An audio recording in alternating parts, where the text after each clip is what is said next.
Hey guys, Brian here from the Star Wars Canon podcast. You know, I often get mailbag questions asking for advice on starting a podcast, and to be completely honest, it's never been easier than it is in this day and age. If you're trying to decide where you're going to host your podcast, or you just want a new home for your existing content, check out Anchor.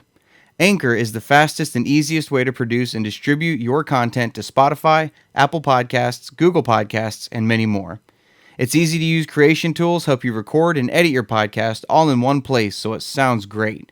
And with its sponsor-based monetization system, you can start earning real payouts for your content with no minimum listenership. I haven't even told you the best part yet. Unlike other podcast hosting services, Anchor is completely and totally free. No strings attached. Download the Anchor app today or go to anchor.fm to get started. I can't wait to hear your podcast. This is John Jackson Miller, and you're listening to the Star Wars Canon podcast. May the Force be with you. There are stories about what happened. It's true. All of it.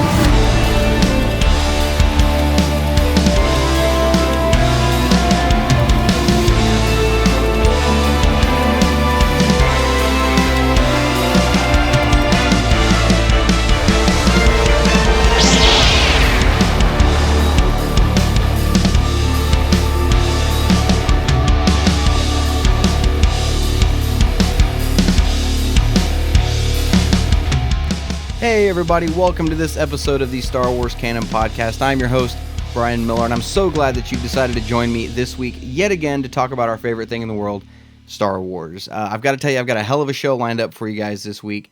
I'm going to be talking about a subject a lot of people have been asking me about for quite a while.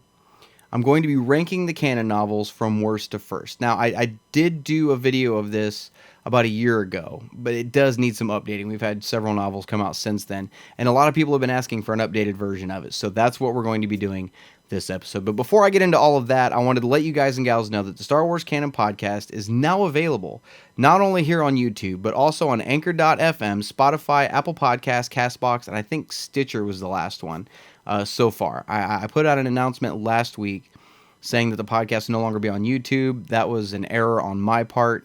I put a status on the Facebook page for the Star Wars Canon podcast shortly after I made that announcement, because I got a lot of feedback from you guys letting me know that this is where you guys listen to the podcast most of the time. So I put up a status letting everybody know, hey, look, this is still trial and error sometimes on my part, and sometimes things work, sometimes they don't, and that was obviously an error on my part. So I'm going to keep putting the podcast right here on the YouTube channel for everybody who watches it here. But if you do decide you want an audio-only version of this, you can go over to Anchor.fm, or you can download the Anchor app, and all of the links to all the other apps that it's available on are right there. So definitely go check that out. So without further ado, before we get into the novel rankings, though, I wanted to talk about a couple of news stories that dropped, and there's not a whole lot, just a couple few stories, a couple of little things that I kind of wanted to give my thoughts on before we get into the meat and potatoes of this podcast. So, late last month, I think it was about 2.5 weeks ago, Lucasfilm decided to release their first audio-only exclusive book called Dooku Jedi Lost. And it was kind of a radio drama. I downloaded it. I haven't listened to it yet. I was going to, and I wanted to finish up Master and Apprentice first. But now I'm glad I didn't listen to it. And you guys can go back and look at the Facebook page for the Star Wars Canon podcast. I made this prediction 3 weeks ago, that eventually they would release this thing in a hardback version you could put on your shelf.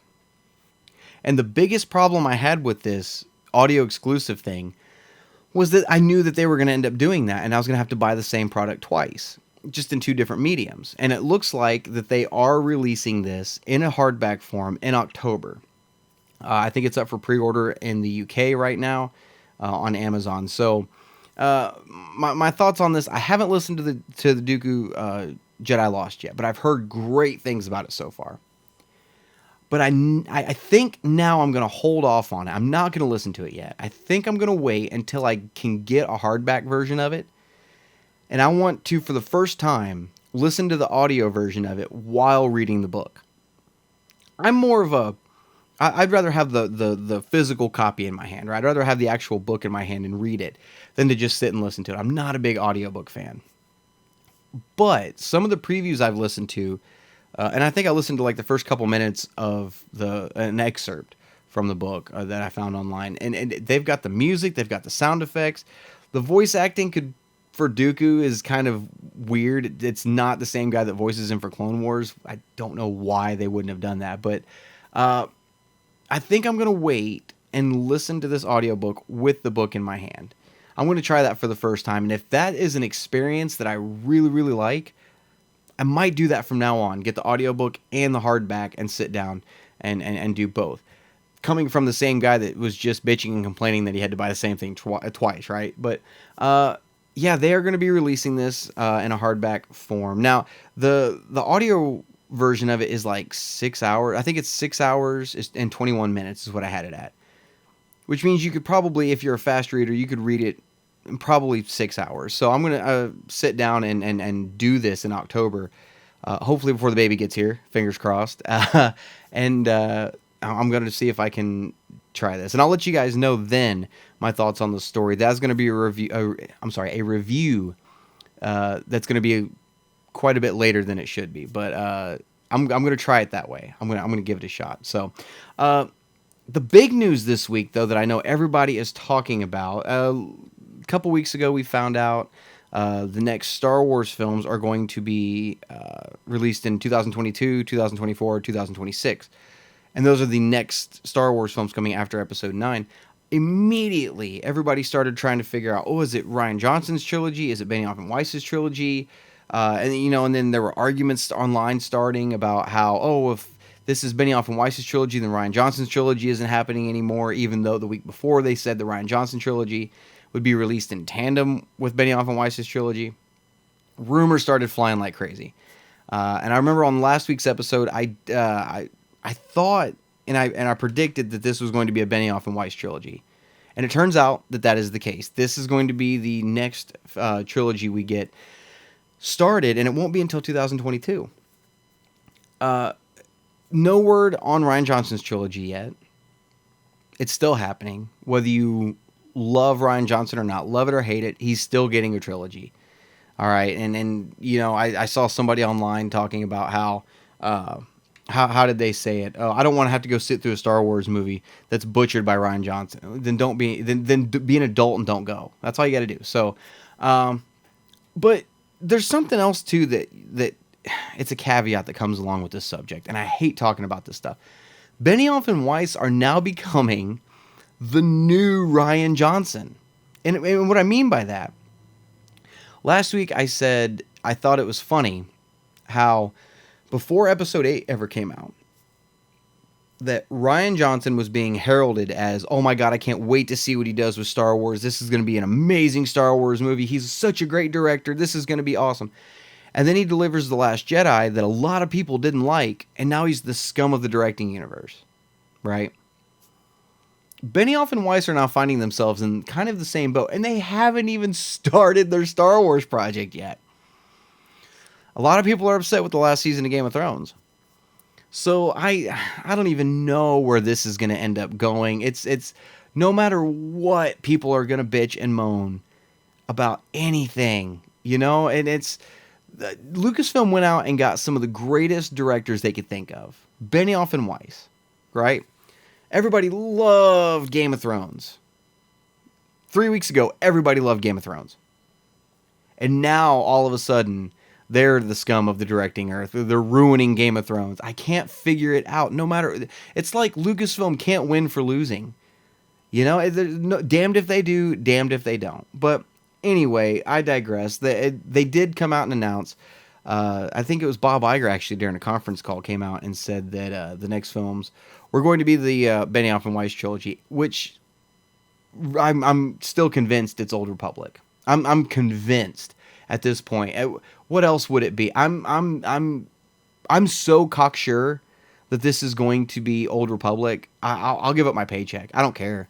If I'm wrong, I will give you my paycheck. First person to claim it gets it. If this is not Old Republic. But also during that conference call, we got another little tidbit of information that there is a third live-action Star Wars series coming. No mention of what it was, but that there was another one coming in development. And there's been a lot of speculation that could be Obi-Wan, and I'm hoping it is. I'm hoping to God that this is an Obi-Wan trilogy, series. I said in last week's episode, that's something that I think it needs a series to really break it down, to really delve in. Because think about what Obi-Wan went through on Tatooine. He was essentially stranded in exile, self-imposed exile, on a desert planet, trying to deal with, Jabba's mercenaries and thugs coming around all the time, trying to deal with not being a Jedi anymore, trying to hide, trying to watch over Luke at the same time. All this stuff. The Obi-Wan we got in A New Hope and the Obi-Wan from Revenge of the Sith are two completely different Obi-Wans, which requires character development. What got us from Ewan McGregor to Alec Guinness? What got us to those points, right? Granted, there's certain things between the two that are the same, certain mannerisms and stuff like that, but that's obviously the Obi-Wan we see in A New Hope is a very broken Obi-Wan. And I know he's broken at the end of Revenge of the Sith, but not to that degree. Finding out that Anakin is still alive, that Vader is still alive. Think about it. At the end of Revenge of the Sith, Obi-Wan thought Vader died. Obi-Wan seriously thought he was dead. I want to see him find out that Vader is still alive. And I don't want to see it in a film. I want to see it in a series. Really break down, do a serious character study on Obi-Wan. That's what needs to be done. So I'm hoping to God that's what it is. It could be anything at this point. But I'm not as cocksure on this one as I am Benioff and Weiss, but I'm pretty cocksure but I'm pretty cocksure Benioff and Weiss are doing Old Republic, but I'm not entirely positive about this series. I'm like I said, I'm hoping though. So let me know, guys, whatever platform you're listening to the podcast on or whatever you're watching it on, let me know in the comments section. I'd like to hear you guys' thoughts on that. What do you think that Star Wars series could be? What are you hoping for? Are you with me? Do you think maybe Obi-Wan? Fingers crossed, right? So that's going to pretty much do it for the news this week. So let's get into this topic that a lot of people have been asking about. Novel rankings. There are, I didn't actually count them. I should have counted, but it doesn't matter at this point. There's so many novels at this point. There's no numbering them. I think the last time I did a video, there were 34 novels, I think is what it was. And I think we've added 5 or 6. I think we might be up to 40 at this point. Anyway, so let's get on with this show, and let's just start it right at the bottom of the list. Anybody who's watched for any amount of time, and I say this every time I do one of these videos, you already know what the last one is. The worst Star Wars canon novel, in my opinion. Before I get going on this, I want to reiterate, this is just my opinion. All right, I'm not saying that these books are trash. Okay, this first one I'm going to say is trash. But everything else is subjective. If you guys like them, awesome, you like them. But this is just my opinion, all right? Don't lynch me. And if you disagree with me, let me know. I'd love to hear your guys' thoughts on some of this. I want to hear y'all's rankings too, all right? But if you agree with me, great. If not, tell me why you disagree with me. I want to hear your guys' opinions on this stuff. So let's get this kicked off. My God. The first one on my list, and I'm going from worst to first. Remember that. The worst canon novel, in my opinion, and anybody who has watched for a long amount of time, you can say it with me. 3, 2, 1. Heir to the Jedi by Kevin Hearn. This book, man, what in the fuck? I'm sorry. I'm one of these people, right, that everything is subjective. If you like it, awesome. If not, that's fine too. But this book, man, not to get vulgar, and I say this every episode too, because this is the only way I can describe how bad this book is, in my opinion. This book, I wouldn't use it as toilet tissue. It is that bad. Heir to the Jedi, for those of you that don't know at this point, it was, I think, the third canon novel released in the new canon, and it wasn't even meant to be canon in the first place. Heir to the Jedi was grandfathered in. It was already in the process of being published when the slate wipe happened. And I guess in the EU, and I don't remember what the names of the books were, but there was a Han book, a Leia book, and then this Luke book, Heir to the Jedi. And the Han and Leia books came out first, and then the Luke book got slipped under the radar into the new canon. This thing is bad, and there's a reason. Look, I've never read any of the rest of Kevin Hearn's stuff. I haven't. I haven't read any of it. I don't know how good of an author he is, but I'm guessing there's a reason that he hasn't written another Star Wars book, especially considering that he wrote one that far back, right? It was number 3. This book takes place, I think it's like 6 months after A New Hope. It's before the comic series picks up, Star Wars. Before the Star Wars comic series, before it actually picks up, this book takes place. And Luke is dealing with the death of Obi-Wan still. He's trying to figure out who's going to teach him to be a Jedi. Everything, all this other stuff's going through his mind. One of the things that's unique about this book, and this isn't necessarily the bad thing about this book. I wouldn't mind reading a book in this format if it was done right. This book is told in first-person point of view. So Luke is the one telling the story. Instead of saying Luke ran down the hall with his lightsaber, it says I ran down the hall with my lightsaber, blah, blah, blah. Normally that wouldn't be a big deal. I wouldn't mind seeing something like that, especially we'll talk about Aftermath here in a little bit. It was written present tense, right? Like you're actually experiencing it as you read it. I love stuff like that. How you switch it up. Not everything has to be past tense. This was first person. But it didn't feel like Luke Skywalker talking. It didn't sound like Luke Skywalker talking. Some of the dialogue was just wonky, and I've never heard Luke use the word, I got there via the sewer system. Who says that, other than droids? Who says that? Nobody says via. I've never heard Luke say via. This book is really, really, it's something, because I think Leia sends him on, his main overarching mission is trying to find a new base for the rebellion after the Yavin thing. And he goes on like 2 or 3 missions with this female pilot that he's trying to get laid by the whole time, and Leia's getting jealous. At one point, and look, you can't make this up. You don't believe me.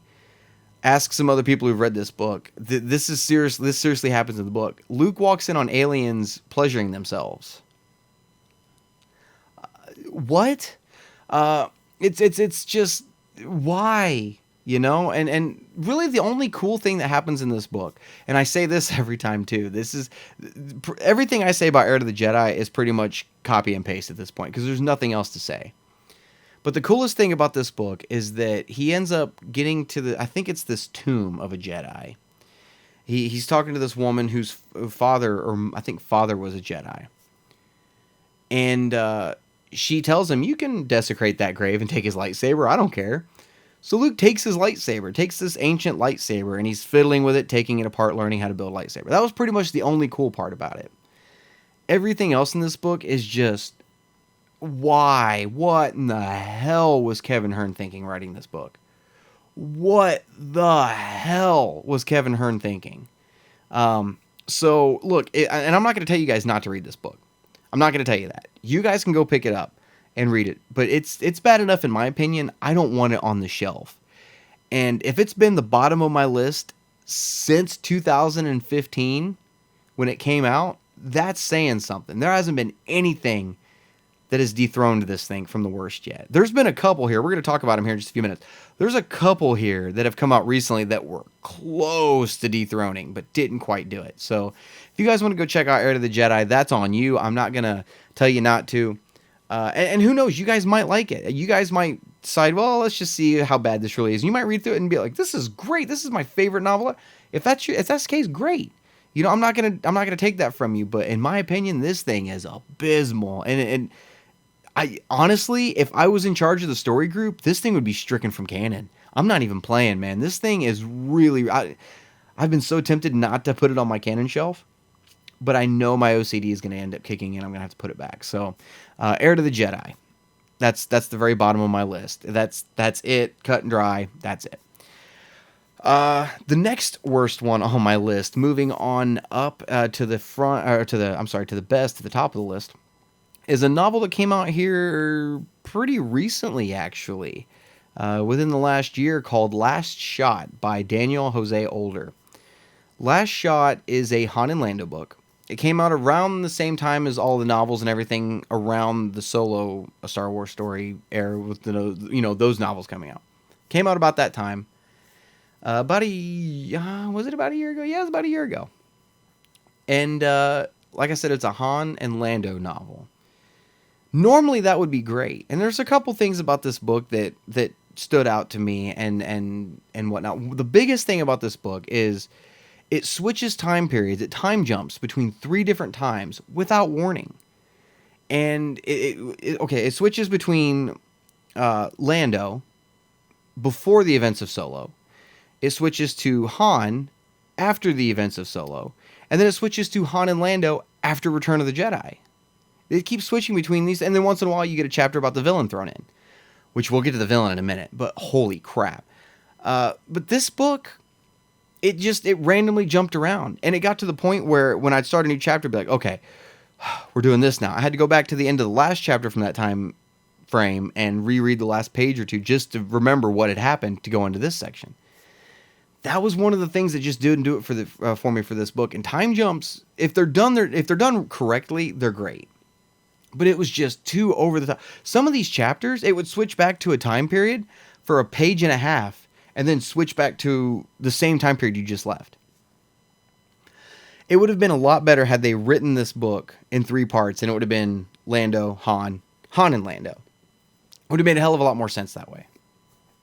But this is what we got. Now, the villain of this story, this is a great villain. Before I get too much further, like I said, the bulk of this book takes place after Return of the Jedi. And it's actually after the Aftermath series.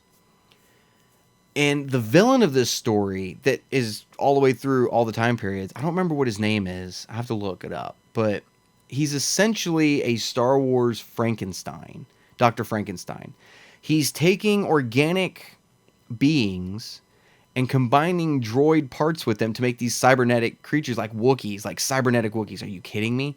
That is insane. And some of the chapters written with him, some of the stuff he does in these things is just, my jaw hit the floor and it's like, are you kidding me? This is really fucking happening right now. That was the best part of the book. Some of the things that kind of stood out about the book was the overuse of the word ass. And I don't care what form it took. Asses, save our asses, kick your ass. It doesn't matter. When in Star Wars have you ever heard Han and Lando say the word ass? The only time you've ever heard the word ass in Star Wars was in Solo when L3 walks in, get your presumptuous ass out of my seat. That's the only time you ever hear the word ass in Star Wars. Ever. And it was jarring. And it was 7-8 times a page. You know? So, but the biggest problem with this book was the time jumps. And had the story been told chronologically, I think it would have had a bigger payoff at the end. I think it would have mattered more, but the structure was just so wonky and messed up. So Last Shot is one you guys can go check out if you want, especially if you're a big fan of the Solo film. Go check this book out because you might appreciate this book more than I do. Just letting you know. Next on the list is another novel that came out around that same time period. Called Most Wanted. This is a Han and Kira novel. So this is young Han Solo, Kira from Solo, a Star Wars story. And this was a pretty forgettable story.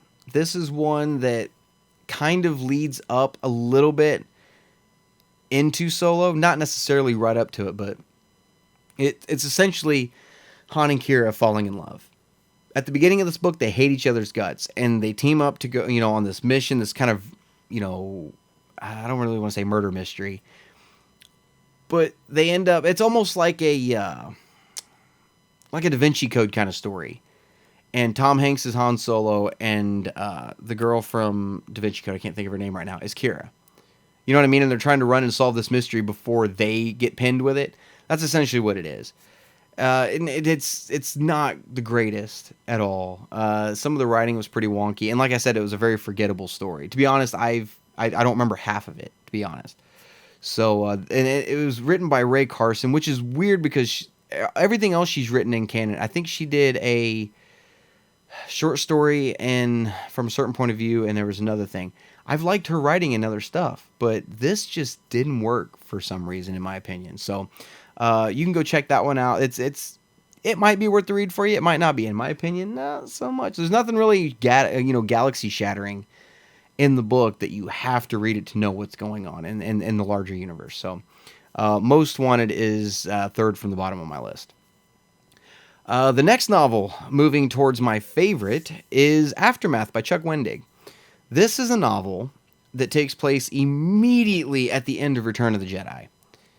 Like I said earlier, it's written present tense, so instead of TIE fighters flew over, TIE fighters fly over as such and so watches, stuff like it's written in that kind of form. Aftermath was really our first look at into post Return of the Jedi galaxy. It came out right before The Force Awakens did, back in 2015. This book follows a group of characters, which actually Snap Wexley from Force Awakens is introduced in this book as a child. Follows him and his mother Nora. Wedge is in this book quite a bit. And it's kind of a slow book. It's all build up for the next two. This is the first book in a trilogy of Aftermath books. And the second two books paid off completely. But this one was all build up. Essentially, it was introduction to the characters, kind of getting to know them a little bit of character development, building some backstory that they could build on later on in the other books. And like I said, giving a glimpse at post Return of the Jedi. So Admiral Ray Sloan is here. You're starting to see this power struggle in the Empire.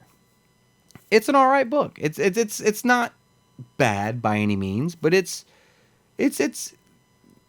not bad. That's honestly the best way I can describe it. It's not bad. So Chuck Wendig later goes on in this trilogy to make a great trilogy. The other two books make up for this one.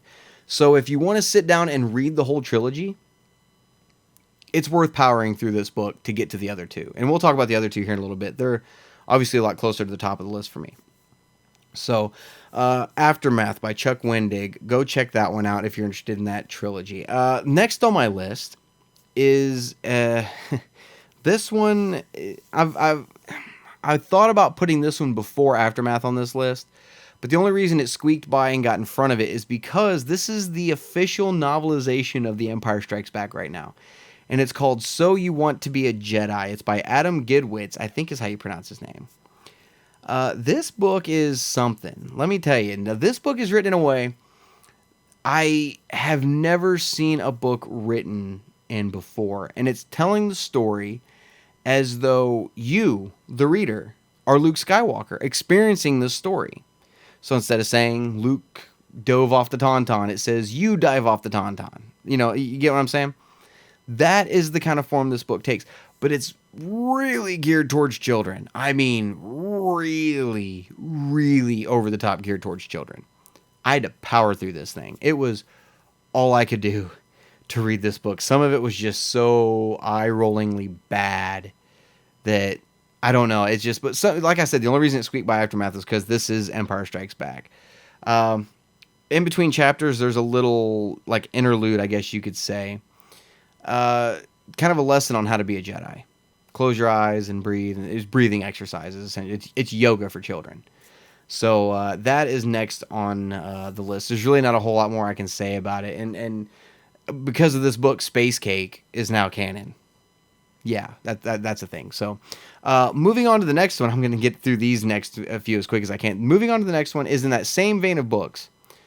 And it's called Beware the Power of the Dark Side by Tom Engelberger. This is the children's novelization of Return of the Jedi. Same format as So You Want to Be a Jedi, but it is told in an actual past tense form.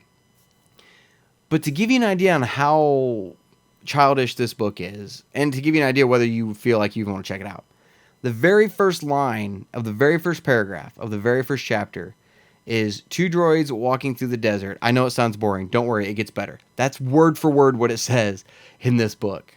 It's physically telling you, it's acknowledging you as it tells the story.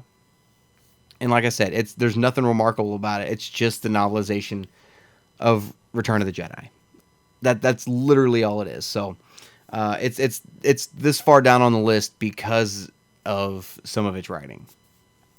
The next one on the list is The Princess, the Scoundrel, and the Farm Boy by Alexander Bracken, which is funny because this is the A New Hope novelization in that same vein as the last two, and this one wasn't bad. This one wasn't bad at all. This one is split into three sections. It is The Princess, the Scoundrel, and the Farm Boy. The first part of the book is A New Hope told from Leia's point of view. The second act is all told from Han's point of view, and the third act is all told from Luke's point of view. Kind of an interesting way to tell a story, and it wasn't bad. It wasn't bad at all. Added a couple of things to canon. One of my favorite scenes to canon, actually, that I wanted to see a version of, that I finally got it in this book, and it was Leia's interrogation scene on the Death Star. That is in this book, and her experience of going through that and what actually happened once that door shut. It actually goes over that, and then for Luke, there was a scene with him training in the flight simulator with Wedge and whatnot before they attacked the Death Star. There's just little things in each one that makes it worth reading. This is one you probably want to read to your children. This is one that this is a pretty faithful telling of A New Hope. Some of the dialogue is a little weird. We do find out some other things also during the Han section of the book, the Scoundrel section of the book. We find out Obi-Wan did recognize R2-D2, that he does remember him from the prequels and from the Clone Wars, and that he recognizes that droid. He even talks to him, says, it's great to be flying with you again, my old friend. He recognizes R2. So it's really cool to kind of see that in this book as well. But beyond that, there's really not a whole lot more to say about it. So moving on to the next book on the list, and this one is kind of iffy because certain parts of it deserve to be higher on the list than it is, but because of its being bound together as a whole, it had to be set this far down on the list. And it is Legends of Luke Skywalker by Ken Liu. This is a collection of short stories that are all about Luke Skywalker. Excuse me for just a second. Ooh, throat was getting dry. Talking too much, aren't I? Legends of Luke Skywalker has, I think, 5 or 6 short stories. One of them is just phenomenally great. One of them is so good that it made me look forward to reading the ones after that, thinking that it was going to get better and better, and it didn't. It actually went back to what it was before. Legends of Luke Skywalker follows Luke Skywalker through several different times in his life. One of these stories actually takes place during Return of the Jedi, during the Rancor Pit, which is by one of the worst stories in this book, by the way. One of them is after Return of the Jedi, which this one is my favorite one. I don't remember the title of it, but it's essentially Luke going around to these different civilizations throughout the universe and learning different aspects of the Force. He's learning this civilization's version of it, and then this civilization's version of it. This particular story, the civilization refers to the Force as the Tide. It's an ocean planet. They're trying to teach Luke how to use the Force to breathe underwater and whatnot. And reading this story, you see where Luke figured out how to spear a fish that far up out of the water like we saw in Last Jedi. Of course, in this story, I think the spear is, 1 kilometer long, and he spears a fish while flying on some kind of flying creature, and he spears a fish in the water 1 kilometer in the air. But that was a really, really cool story, in my opinion. The rest of it, not so much. Like the fleet, you guys who've read it already know what I'm getting ready to say. The story from Return of the Jedi and the Rancor Pit, it's this flea that's on Luke's shoulder, and he's talking to Luke as he's fighting the Rancor, telling him when to duck. And Luke thinks it's the Force talking to him, and it's this flea that's saving Luke's life. You can't make this shit up. I'm not playing. That's supposedly canon at this point. It's one of those from a certain point of view things, right? Jesus Christ. But anyway, overall, it leaves a little bit to be desired, but that one story, the one with him learning how to breathe underwater and the spearing the fish, great story. You guys ought to pick it up just for the one. So, that was Legends of Luke Skywalker by Ken Liu. Next on the list is another group of short stories called Tales from a Galaxy Far, Far Away, Aliens. Is by Landry Walker. And this book, some of the stories take place way before anything else in the canon. And some of them take place way back during Force Awakens. Like it spans a large era, I guess you could say. This is a collection of short stories that some of them were shit, and a couple of them were really, really good.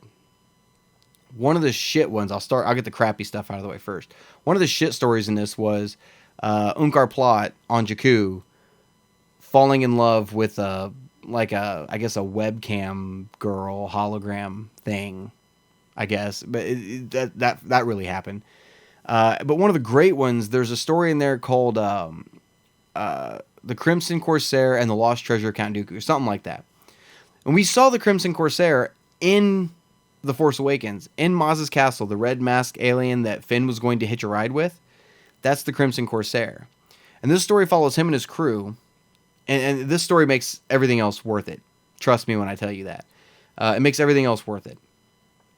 And it's them tracking down this lost treasure of Count Dooku. And when you read it and you find out what it is, your jaw's going to drop. You're going to absolutely love it. It's coming way out of left field. You'll never see it coming. One of the stories that I thought was, I don't want to say bad, but was interesting, and it raised a lot of questions in my eyes for a while. And it still does to a degree. There's a story in there about Baba Joe. And for those of you that don't know, Baba Joe is the alien on Jakku, right behind Rey, when she turns down the 60 portions. I don't think it was when she turned on the 60 portions. I think it was the first time she sees Unkar. But he's the little short alien with the big crate on his back with the snakes kind of sticking out of it. That's Baba Joe. And there's a story in here about how he was captured and held prisoner on the first Death Star in A New Hope. And that he had his creatures in this cage, and that he sent the creatures out to try to help him escape the Death Star. And during the story, you hear everything else going on in the background. Everything that happened during A New Hope. You hear, all the prisoners and the garbage chute. You hear everything going on, right? You hear the space battle going on outside. But it turns out, in this story, that he's trying to help the rebellion destroy the Death Star, and he sends his creatures out, and they do something to one of the kyber crystals, and it blows the Death Star up. That's what blew the Death Star up, and it wasn't Luke's torpedo. It was this creature messing with this kyber crystal. And this does really lend to the whole, from a certain point of view thing, because from Luke's point of view, he blew it up with a torpedo. From our point of view, he blew it up with a torpedo. But from his point of view, from Baba Joe's point of view, he blew it up. One of his creatures blew it up from the inside, and that was kind of a secret that he took with him, and he just secretly knew, hey, I'm the one that did it. It really does lend to the whole from a certain point of view thing. But it's kind of an interesting little story to read. When I was reading it, I was just like, wait, what? Are you serious? This is really happening right now? But it's worth picking up. It's not bad. It's like I said, it's just I think it's a Lucasfilm Press release, so it's worth picking up. Just like I said, a couple of the stories are just shit, but the rest of them, so good. So that is Tales from a Galaxy Far, Far Away, Aliens, and it's ironic because it says Volume 1. They've never done a Volume 2, and I'm waiting for a Volume 2. We'll see what happens. Next on my list is a small novelette, I guess you could call it a novelette, called Before the Awakening. This is in a vein of in a vein of books in a series. This particular book was written by Greg Rucka. You can tell these books all are in a series because they have the black, white, and red ink on the covers, right? This is one of those. This one has 3 stories in it. It has a Poe Dameron story, a Finn story, and a Rey story. My favorite of which was the Rey story. Absolutely great. And all of these stories lead up to Force Awakens, where the characters were as they were getting closer to the events of the film. Like for Finn, he was training against the same stormtrooper that he fought on Takodana in hand-to-hand combat. It kind of tells how Finn knew how to fight hand-to-hand combat and whatnot. With Rey, the Rey story was absolutely phenomenal. The Rey story was great. And it's essentially her finding this freighter out in the sands of Jakku that's like intact, and she works on getting it put together and rebuilt so that she can fly away with it or go turn it in for portions. And she's sitting there thinking, oh God, I could get 10,000 portions out of this, something like that. And she gets this thing flying and flies it into Nema Outpost. And that's all I'm going to say. I'm going to let you guys read the rest of it. And you guys, seriously, this is great. And what's cool about this particular Rey story is it tells how she was able to fly the Falcon in Episode 7. How she's like, we've got, when Finn's like, we need a pilot. And she's like, we've got one. She says after the whole fight, she's like, I've only ever done simulators and stuff. That's all explained in this book. So the Poe Dameron story was essentially him trying to find Lor San Tekka. And like I said, it just kind of puts pieces in place for the film to take place. So it's kind of a neat little book to read. You can read through the whole thing in like 3.5, 4 hours. And ironically enough, most of these books in this vein are next in this list. So Before the Awakening by Greg Rucka is next on the list.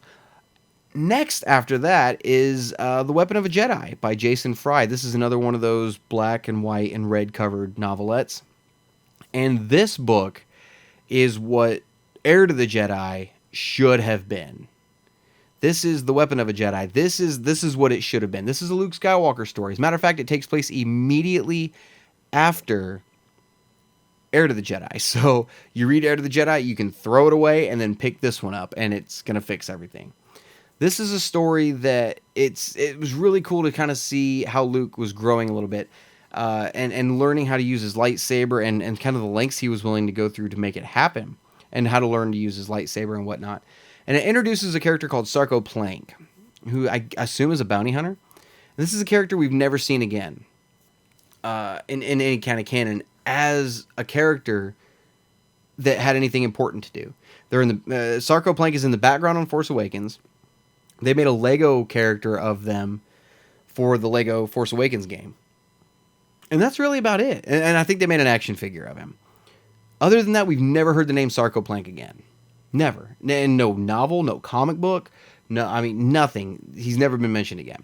But he was a really cool villain. He's kind of this bounty hunter, kind of trying to hunt down Luke Skywalker. So it was a really, really fun story. Definitely, especially if you're a big Luke Skywalker fan. There's not a lot of Luke Skywalker stuff in the new canon yet. And I would read every bit I could, except for Heir to the Jedi. I'll say that much. Read everything Luke you can, and this is one of them that I definitely recommend. So that is The Weapon of a Jedi. Great, great book. Next on the list is a Leia book in that same vein of novelettes, and it's Moving Target by Cecil. I'm going to butcher this name. It's by Jason Fry and Cecil Castellucci. I don't know how to pronounce their name completely. This book takes place immediately between Empire Strikes Back and Return of the Jedi, but before the Forces of Destiny episode where Leia, meets Maz Kanata and gets the Bausch outfit, and the Age of Rebellion comic, Leia's Age of Rebellion comic, takes place before that. This book successfully and completely and totally null and void Shadows of the Empire, which breaks my heart to say, because that was one of my favorite EU novels. This was the first book that they released that started to delve into the gray area between good and bad, and what the rebellion was willing to do for the greater good. We saw it a little bit in Rogue One with Cassian Andor shooting his informant in the back, and he even said, I've done things that I'm not proud of, which makes me that's the only reason I'm really excited for the Cassian Andor series. But this was the first time they really mentioned something like that. And what the rebellion's doing is they're massing their fleet for the attack on the second Death Star. They know the second Death Star, they know where it is, they're getting ready to attack it. But they're trying to use civilian vehicles to kind of mask the fleet massing near Sullust, so the Empire goes and attacks the civilians so they can get their fleet ready to go attack the Death Star. Kind of a gray area, isn't it? So, very, very good book, though, and it was Leia and Nine Numb. This is one of the only times you really get to see Nine Numb kind of shine in something. Granted, he shined quite a bit in, I think it was the first Battlefront novel, but yeah, no, it's Leia and Nine Numb going on this mission, and that's their mission, is kind of distract the Empire from what's going on so that the Rebel fleet can amass. Pretty good story. It's actually pretty good. Everything from here on out is actually pretty decent. And to be honest, I put these in the order of that I would read them again. You know what I mean? So, but I would definitely read Moving Target again. Matter of fact, I think I need to. I've only ever read it the one time back in 2015 when it first came out with the Journey to the Force Awakens stuff. So, probably wouldn't hurt to sit down and read that one again. Next on the list is another novel in that same vein with the black, white, and red covers, and it is Smugglers Run by Greg Rucka. Smugglers Run is a Han Solo story, and it's pretty interesting. It's essentially Leia sending Han on a mission when he doesn't. This takes place during the time when he still didn't want to be anything to do with the rebellion. He still saw himself as a scoundrel, as a smuggler. He was still trying to kind of distance himself from the Rebel Alliance. And she's sending him on this mission to go get an informant. And things go awry. That's all I'm going to say. So, but it introduces an Imperial officer. And I don't remember her name. I didn't remember her name last time I did the video like this. But she's pretty interesting. She had a cybernetic eye and whatnot. And I think she got mentioned again later on in another piece of canon, and I don't remember what it was. I actually need to go back and check. So definitely check this one out, especially if you're a big Han Solo fan. This one was pretty fun to read. And I don't think you'll be disappointed at all. Matter of fact, this is the novel that finally answered the question whether or not Chewie got a medal during the Battle of Yavin. We know he got the medal. He still has it in this book, and I know Chewie still had his medal in the Chewbacca comic. Sorry, I can't say Chewbacca comic without getting a bad taste in my mouth. We'll talk about comics later, but we know he had his medal in that also. But this came out first. We know he got a medal from this, so definitely check out Smugglers Run. This is a neat little book to read, and I think you guys might really enjoy it. Next on the list is the first novelization of a film on this list so far, and it is Rogue One, a Star Wars story by Alexander Freed. This is so far, I want to say this is my least favorite novelization out of everything so far. This novelization, the only thing, this is literally the telling of Rogue One, but it does add just a couple of little things here and there. A little bit more character development on Bodhi. I'm sorry. I've still got Endgame on the mind. A little bit of character development for Bodhi Rook and kind of what the Borgullet saw in his head and stuff like that. And it builds a little bit more on Saw, Gerrera, and whatnot. But other than that, really, there's not a whole lot extra to this. At all, hardly at all. This is simply a novelization that adds maybe 2 or 3 scenes. So take that for what you will. And I mean, everybody out there knows what a novelization is. If you've seen the film, you're not going to miss anything by not reading this book. That's essentially the best way to describe it.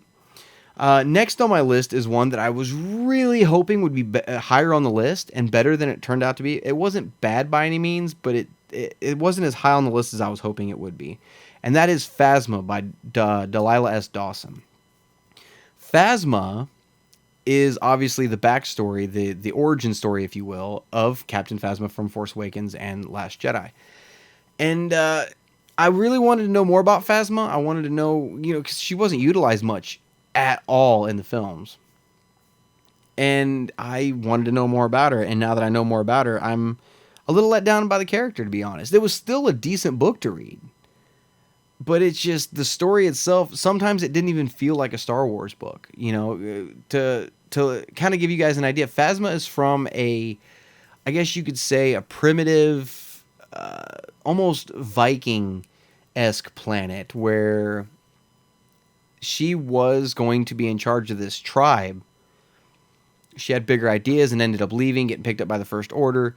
You guys can read it in the book. But there were a couple parts in this book that some of the things that happened in this got this book high, pretty high on this list. There are some seriously gladiator deaths in this book. If you want to read some serious gory Star Wars stuff, this book there's arena fights in this where people are getting beheaded. It's insane to read sometimes, right? In this book, we also get introduced to General Hux's father. We kind of find out what happens to that character, throughout his life, and kind of his relationship with Phasma, General Hux's relationship with Phasma later on, stuff like that. But you really see why she is the way she is in Force Awakens, and you see why she's simply out for herself. That's really all it is. Phasma has only ever cared about one person, her.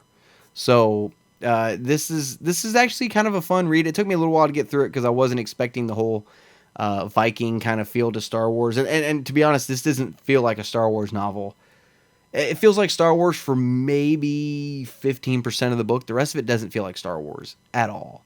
So take that for what you will. Maybe you guys will like that. Maybe you won't. Just take it with a grain of salt. If you guys feel like it's something you want to check out, go check it out. Don't let me deter you from reading something that you guys might end up really, really liking. But personally, it's pretty low on the list for me. Let's see here. Next on the list, where am I at?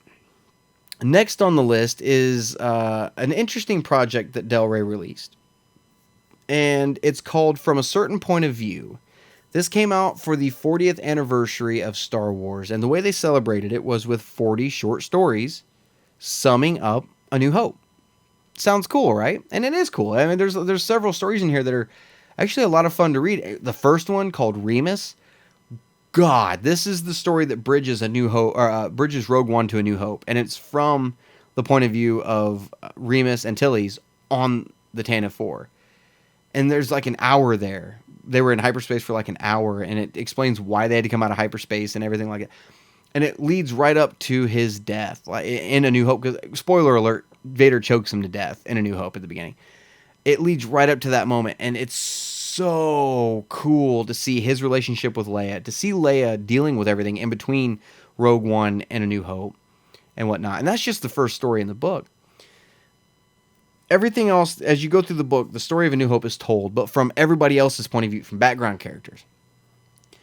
And if you're going to read this book, I really, really hope you guys like the cantina scene, because you're going to be in it for about half of the book.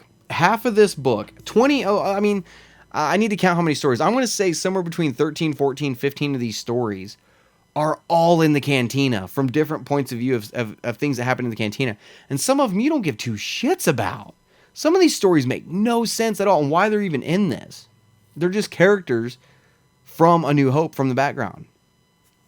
But once you get out of the cantina, because I was like, oh my God, I was going through these stories of the cantina. I'm like, okay, I'm almost done with the cantina. Thank God. I flipped the page, another cantina story. I get through that one, flip the page, another cantina story. It just kept coming and coming and coming and coming and coming. I'm like, I get it. The cantina's there. There's aliens there. I get it. Move on.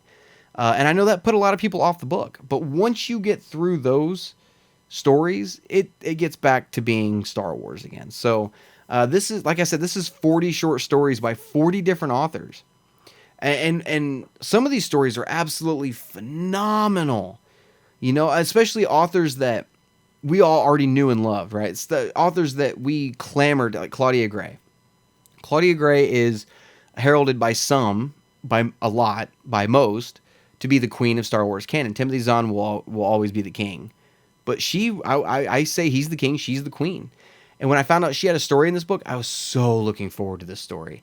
It's called Master and Apprentice, which is funny because she ended up going on later on to write a novel called Master and Apprentice.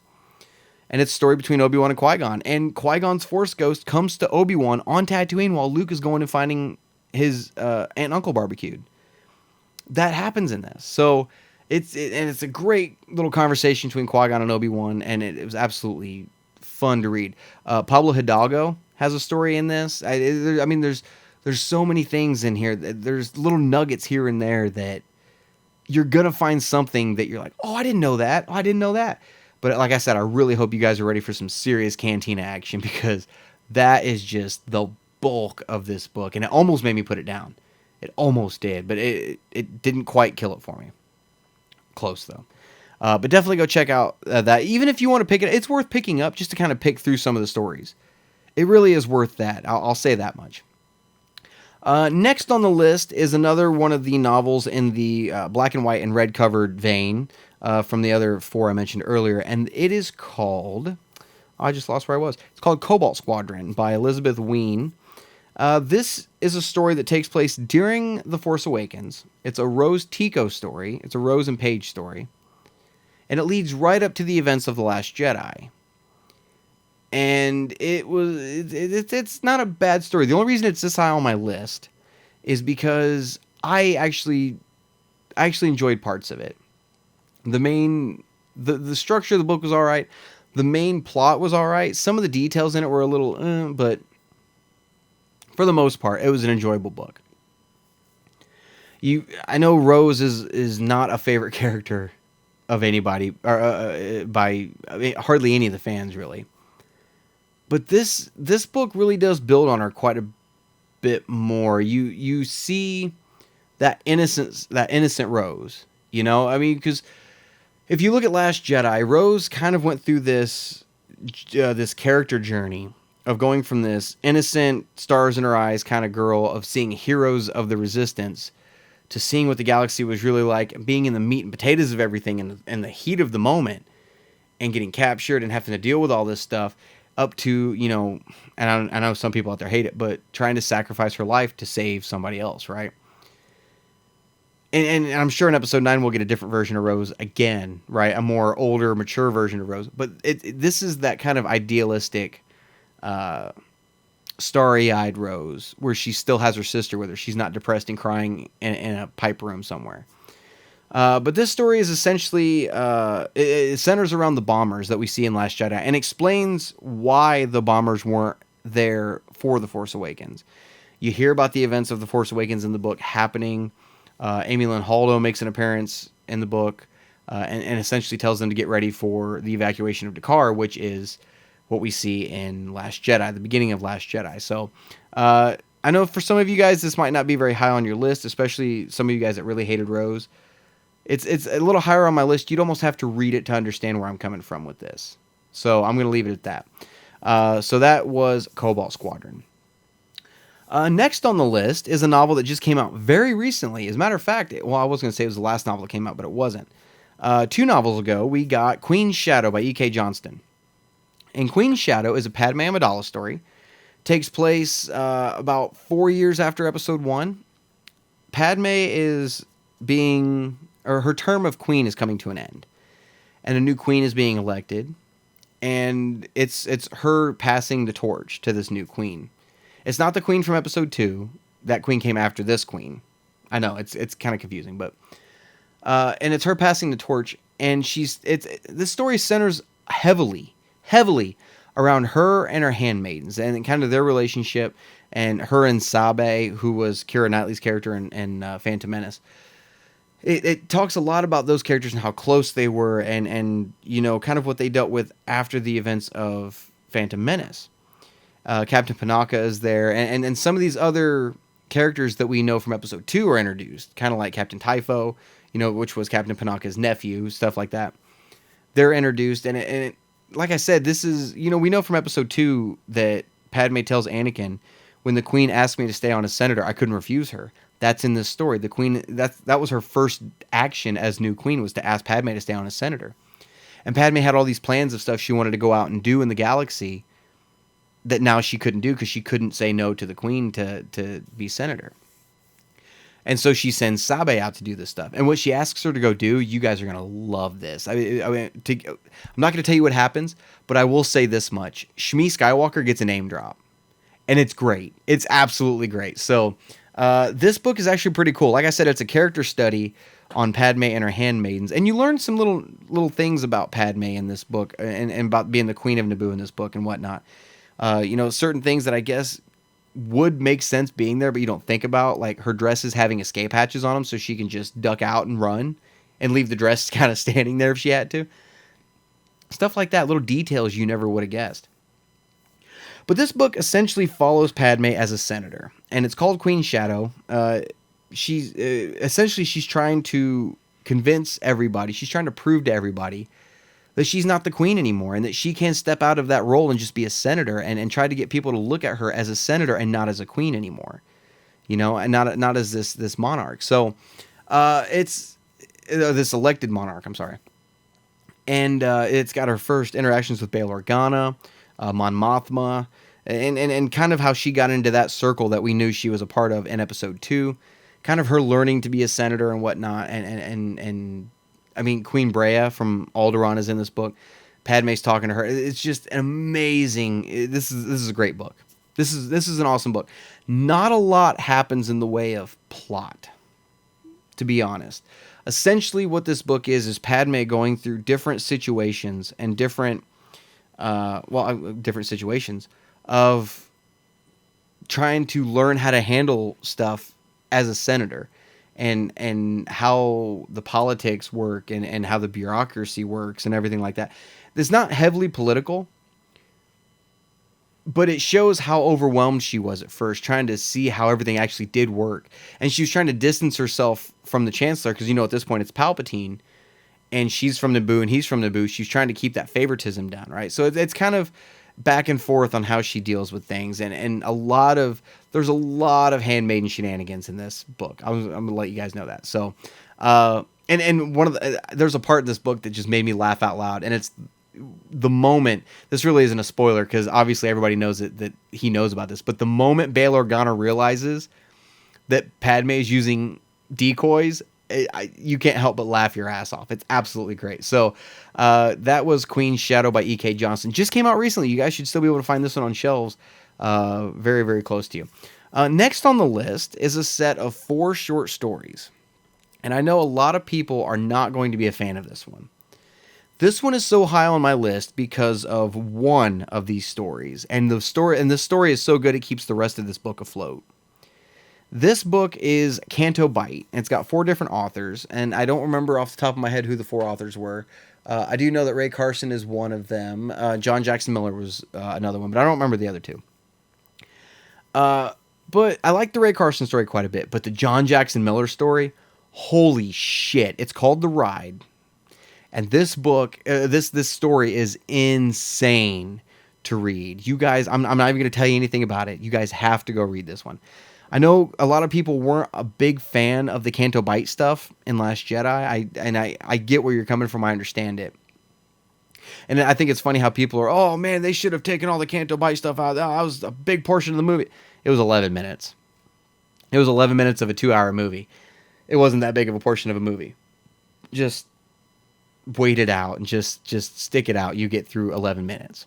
But anyway, these stories take place over different time periods, I guess, on Canto Bight, during, at the casino or whatnot. But the story of The Ride was by far my favorite story in this. And it was this guy that he was working for the house. He was playing against people so that the house would win their money, right? And he ends up owing a lot of money and all this stuff. And it's so great. He's on the clock trying to figure out how to get credits before sunup. It's such a good story, man. It's so good. He's trying to bet on Faldiar races and he loses all of his money on that. Like it's really, really, really, really good. So, Canto Bight, like I said, that John Jackson Miller story is the reason that this book is so far up on my list. I loved it. That's what that book should have been. If that entire book, had it been called Canto Bight by John Jackson Miller, and it was that entire story, holy shit. This book would be way higher on my list, just letting you know. So, Canto Bight. Next on my list is, ironically enough, another John Jackson Miller story, and this was the first novel released in the new canon, and this is A New Dawn. This is essentially the story of how Kanan, Jarrus, and Hera Syndulla meet. It takes place on a planet called Gorse. This is obviously before Rebels. It's about halfway between episodes 3 and 4. And it's, I'm actually going to say 8 or 9 years before A New Hope. This is a story that was kind of misleading a little bit from the cover, and I'll explain here in a minute. This was a book that I was so ready to read this, mainly because it was the new canon kicking off. I wanted to know everything I could about these characters from Rebels before that came on, everything like that. And the cover has got Kanan wielding his lightsaber, and he never activates it once in the story. Never once does he activate his lightsaber in this book. It's essentially him as a smuggler, as a scoundrel, right? But he comes across Hera Syndulla, and they come across this plot by the villain of this book his name is Count Vidian. And he's essentially a pseudo Vader who's this business expert who's trying to get this mining colony back on track. Brutal tactics. Brutal tactics. This character went on to have an appearance in some of the short stories in the Rise of the Empire paperback. But Count Vidian was a pretty cool villain. But to see Kanan and Hera meet for the first time, and Kanan still trying not to use the Force and trying to hide that aspect of himself, was really, really cool. And it's something that I feel like we're going to see repeated in Jedi Fallen Order, just with a different Jedi. So this is, if you are a big Kanan fan, a big Rebels fan, you love Kanan and Hera, just go read this book. This isn't the top of my list by any means, but it's pretty good. This is the this is a decent novel. I would like to read it again. Like I said, I've only read it the one time when it first came out. This came out back in 2014. I think it was 2014 this book came out. And this is one that I really do need to go back and reread again. But I did enjoy it quite a bit. Next on the list is what's the next novelization on the list? It's Solo, a Star Wars story by Mur Lafferty. Like I said, this is the novelization of Solo. And the reason that this book is so high on my list, for those of you that don't know, I'm not a huge fan of the Solo film. I'm not a huge fan of Solo. There were some things I think could have been done differently. It wasn't Alden Ehrenreich's fault, in my opinion. There were a couple of things I was just like, well, whatever. There were a couple of things I really did enjoy, but there were a couple of things where I was like, well, I don't care. But this novelization adds some different points of view to the story, and it deepens the story quite a bit. And it's one of the biggest things that I really enjoyed reading was, and I wasn't a huge fan of the L337 character, but in this novel, once she's integrated with the Falcon, it cuts to her point of view sometimes, with her as the ship and being integrated into the ship. Right? And her trying to still retain her individuality, but being sucked into this core consciousness of the ship. Pretty cool. And we come to find out that after Lando takes off with the Falcon, toward the end of the film, he had one last conversation with L337 over text, right, on the screen. And that was kind of a cool aspect. But the reason this is so high on my list, there is a scene at the end, the epilogue of the book. When prologue is first, epilogue is last. The epilogue of this book should have been in the motherfucking film. It should have been in the movie. And I will take that to the grave. This scene right at the end was Enfys Nest turning over the fuel to Saw Gerrera and Jyn Erso. That's what they were using it for. They were going to use it for a terrorist attack that we saw in another book I'm getting ready to bring up here in a few minutes. And that should, and I mean, Jyn Erso is just a little girl in this. That should have been at the end of the Solo movie. I will take it to that's how that movie should have ended. Not with Han and Chewie flying off into the distance. It should have been them flying off talking about Jabba going to Tatooine. He's like, hey, when have I ever steered you wrong? Take off. And then just slowly kind of fade down and show this scene happening between Enfys Nest and Saw Gerrera. It would have linked your only two standalone Star Wars films so far together in the same time period and made them feel kind of cohesive. And it would have made this whole canon come together a hell of a lot more. Great scene. Absolutely amazing scene.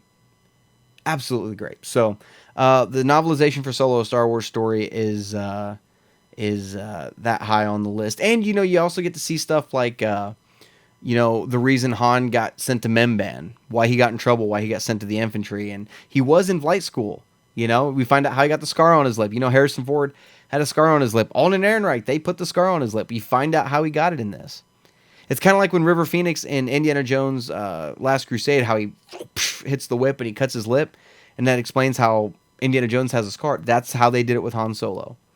So it was kind of cool seeing that too. But it was a pretty good novelization, and it was actually fun to read. To be honest, after reading this book, and I'm going to say this about another novelization here before long, but after reading this book, Solo, a Star Wars story, should have been a novel. It shouldn't have been a film. That story worked better as a novel. And I don't think Star Wars fans would have such an issue with the story if it was just a novel and not a film. Lucasfilm, you only get to make so many films at a time, and you're going to blow your proverbial wad on a story that should have been a novel. So, if you guys didn't like the Solo film, read the novelization. Trust me on that. Next on my list, moving down, is I think this was the 6th novel released in the new canon. It's by Christie Golden, and it's called Dark Disciple. And Dark Disciple takes place during the Clone Wars. As a matter of fact, it was written from unaired episodes of Clone Wars. And Dark Disciple follows Asajj Ventress and the Jedi Quinlan Vos. This book came out along the same time as Lost Stars. And this, Lost Stars was kind of the romance story that was coming out for Star Wars. It was kind of labeled as the love story that was coming.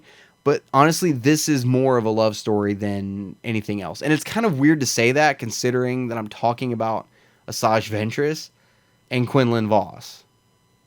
But this book is really, really great. And I wasn't really looking forward to it a whole lot. Because at the time, when this book came out in 2015, I wasn't a huge fan of anything prequel. At the time, I still didn't appreciate the prequels. I've kind of grown to appreciate that time period now with Clone Wars and some of the other canon material that's come out to kind of flesh it out a little bit.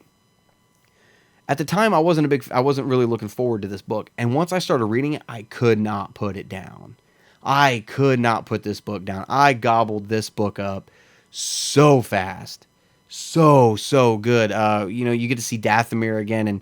And I mean, just you find out what Asajj Ventress kind of went through after leaving Count Dooku. After she was kind of shunned by Dooku and went off and became her own thing. Because we know from Clone Wars she became a bounty hunter.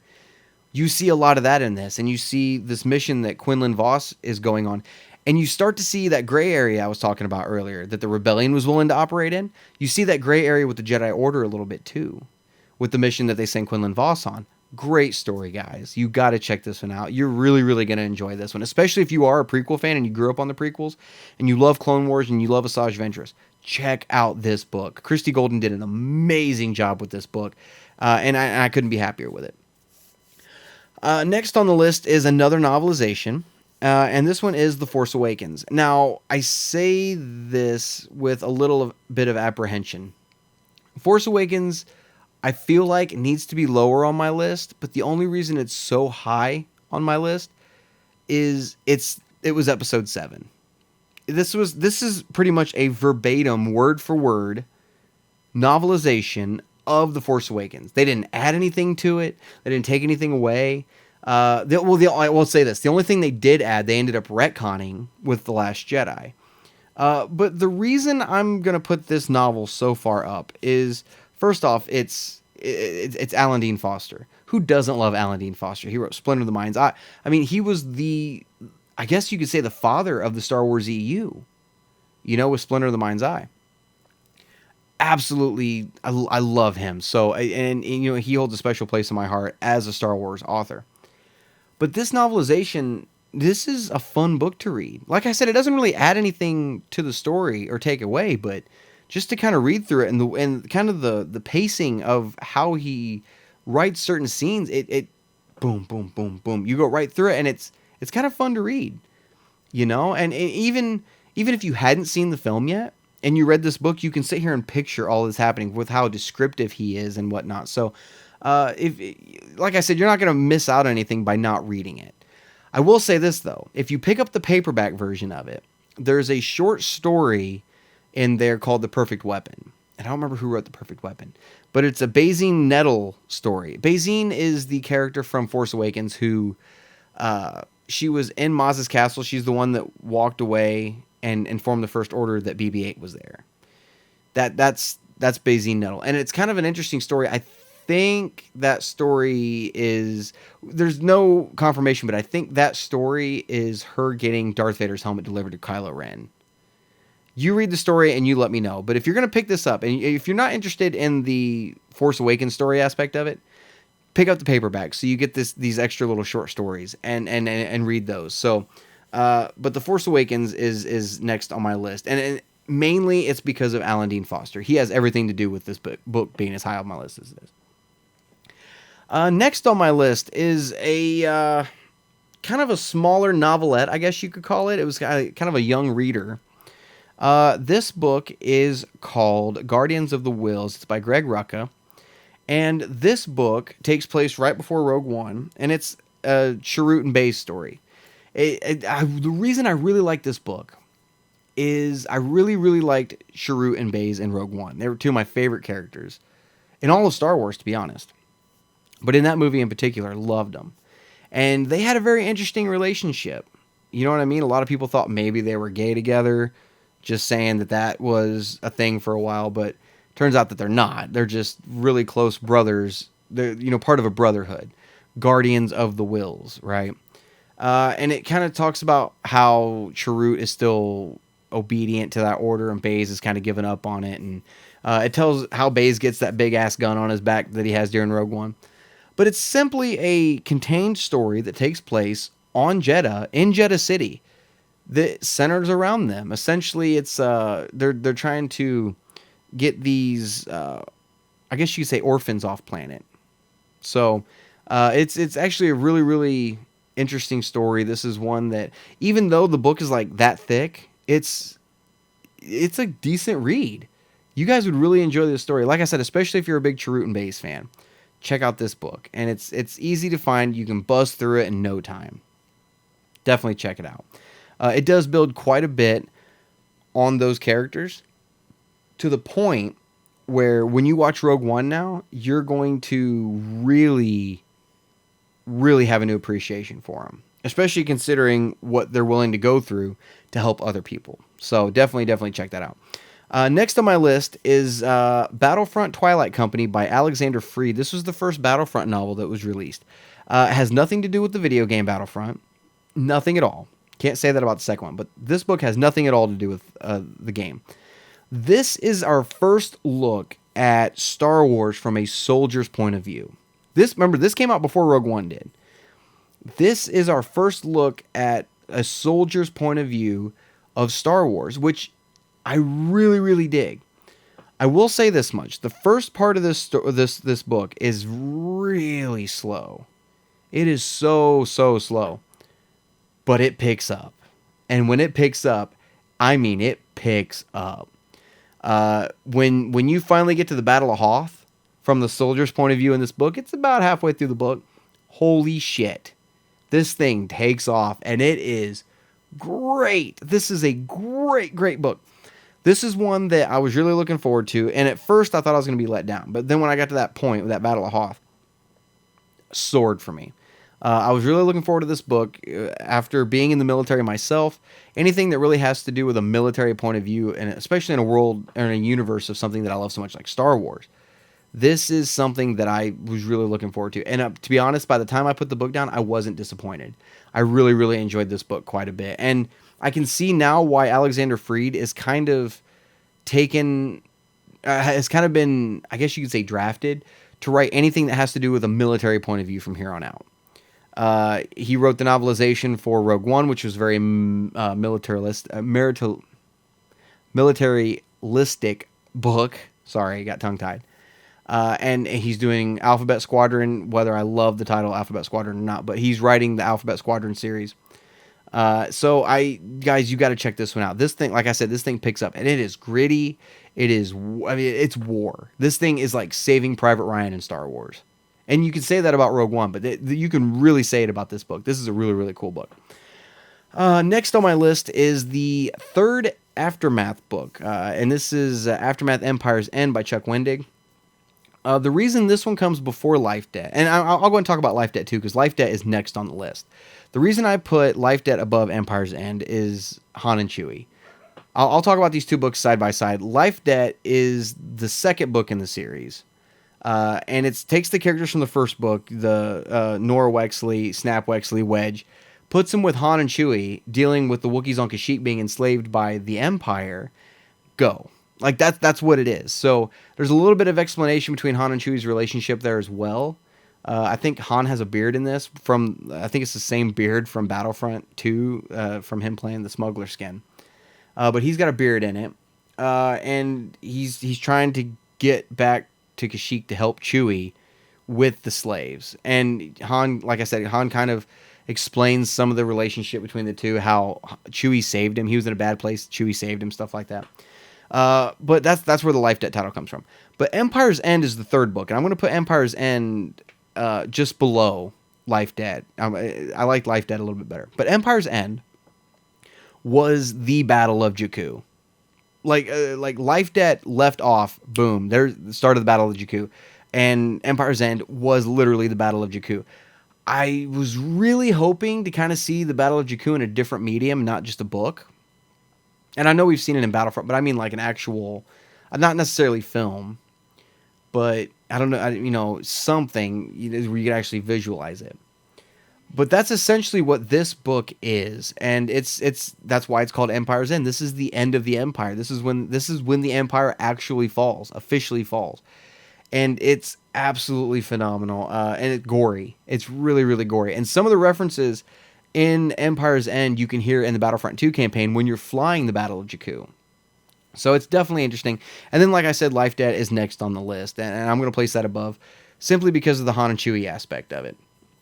Definitely added an aspect to the story that kind of added a little bit of familiarity to it, and it really set the series on another level from the first book. You know what I mean? Since the first book was so low on my list.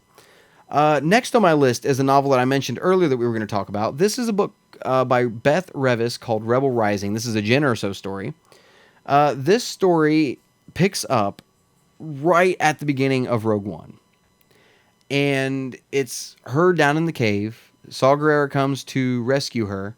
That's where the book takes off from. And it leads all the way up to, I think to the meeting between her and Mon Mothma in Rogue One, if I'm not mistaken. I think that's where it leads up to.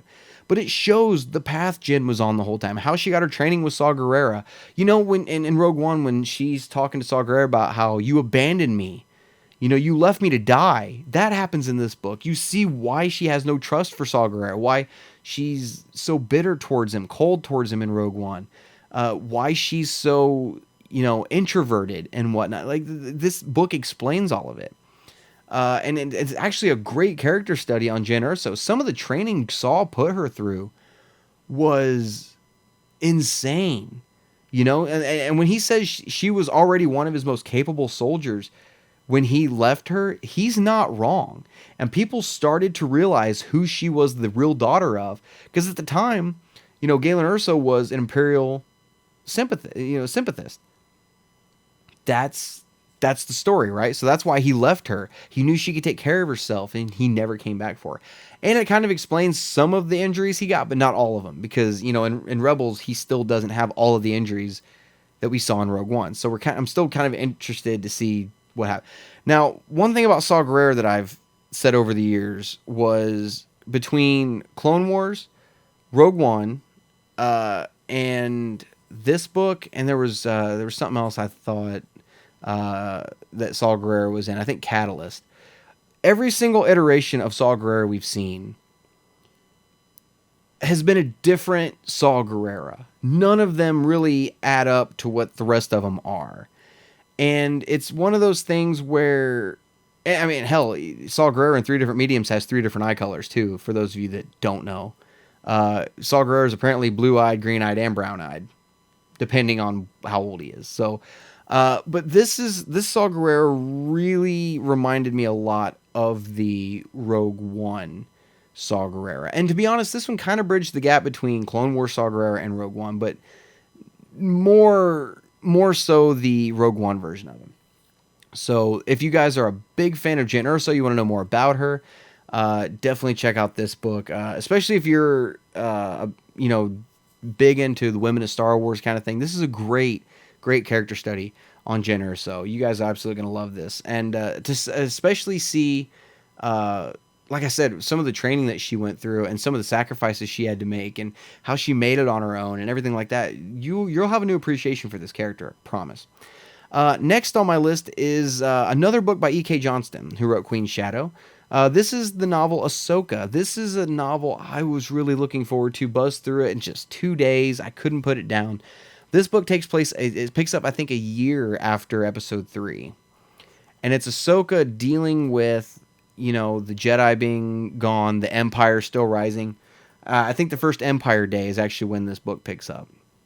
But it's her moving from planet to planet, trying to do lifestyle, without giving away the fact that she was ever a Jedi. And it's hard for her because, she moves to a place, she gets attached to all these people, and then has to up and just leave without saying goodbye. Just leaves in the middle of the night and goes somewhere else. And this is a great story, especially, like I said, I keep using the term character study on some of these. This is a great Ahsoka character study. This book deals, it shows her dealing with thinking that Obi-Wan is dead, that Anakin is dead. She's reached out to try to feel both of them, and she can't feel either of them. She can't feel any Jedi and whatnot. And it's actually a great book. In this book, this is the book that first introduced and kind of elaborated on the whole kyber crystal mood ring thing. Depending on who you are is what color the crystal was going to be. This is the first book that kind of elaborated on that, and not a fan of that, but everything else is great. She gets her 2 white lightsabers in this that we see her have in Rebels. You know, she gets those sabers in here, and it's kind of funny where she gets the crystals from. You definitely read it to check it out, but it's funny who she gets them from.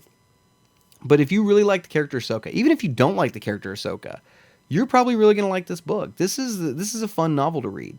And if you're an audiobook fan, Ashley Eckstein, who, for those of you that don't know, voices Ahsoka in Clone Wars and Rebels, did the narration for the audiobook. So definitely check that out, man. Definitely. But Ahsoka is actually a really, really fun novel to read. And like I said, it's a great character study on her, especially leading up to where we know she ends up with Rebels as Fulcrum. So definitely check that one out. Next on my list is Catalyst, a Rogue One novel by James Luceno. This novel is an interesting one because this came out maybe 2 weeks before Rogue One hit theaters. And one of the things that I know a lot of people said about Rogue One that didn't make sense was no opening crawl. You know, even Solo kind of had the paragraphs kind of fade in and fade out. Rogue One was just, boom, there it is, cold open. And one of the things it really needed was a crawl. And this book, I refer to this book, Catalyst, a Rogue One novel, as the opening crawl to that movie. This was I even made Kirsty listen to the audiobook version of it before I took her to see Rogue One. It was me reading this book. I read this book before I ever saw Rogue One for the first time. So when I went into Rogue One, I already knew who Galen Erso was, Lyra Erso. I already knew who Krennic was. I already knew about Jyn Erso. I knew Saw Gerrera was going to be coming into this. I already knew that backstory. You know, when you're watching Rogue One and Krennic is just, you know, we were this close to peace. You know what he's talking about. You know, even one of the flashback scenes in Rogue One where Jyn is having a dream about being a little girl, that scene is in this book. Absolutely great book. This is a really, really fun one to read.